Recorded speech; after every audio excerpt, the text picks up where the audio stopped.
সমীক্ষা। বাংলার জনতার মধ্যে বাড়ছে বিজেপির গ্রহণযোগ্যতা আর হয়ে উঠছে তৃণমূলের প্রধান বিকল্প।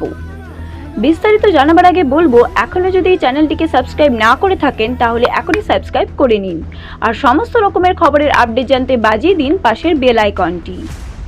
দুটি অভ্যন্তরীণ সমীক্ষা অনুযায়ী পশ্চিমবঙ্গের জনতার মধ্যে বিজেপির গ্রহণযোগ্যতা বেড়েছে আর শাসক দল তৃণমূলের বিকল্প হিসেবে উঠে আসছে গেরুয়া শিবির। কিন্তু কিছু কিছু ক্ষেত্রে দলের সাংগঠনিক সমস্যাগুলির সমাধান করা অত্যন্ত জরুরি। বিজেপির মমতা ব্যানার্জির নেতৃত্বাধীন তৃণমূল কংগ্রেসের দলকে আগামী বছর হতে চলা বিধানসভা নির্বাচনের ক্ষমতা থেকে সরাতে কোমর বেঁধে মাঠে নেমেছে।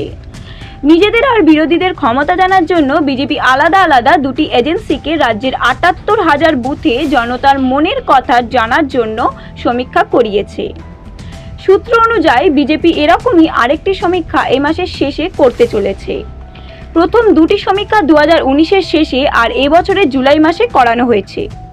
এই দুটি সমীক্ষা দলের শীর্ষ নেতাদের সামনে পেশ করা হয়েছে।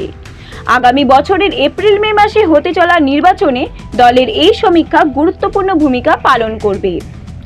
বিজেপির এক কেন্দ্রীয় নেতা জানান, দ্বিতীয় সমীক্ষায় পাওয়া গেছে যে আমফানের ঘূর্ণিঝড়ের পর তৃণমূল কংগ্রেসের বিরুদ্ধে লাগাতার দুর্নীতির অভিযোগ পরিস্থিতিতে বদল এনেছে আর হাওয়া বিজেপির পক্ষে উঠেছে।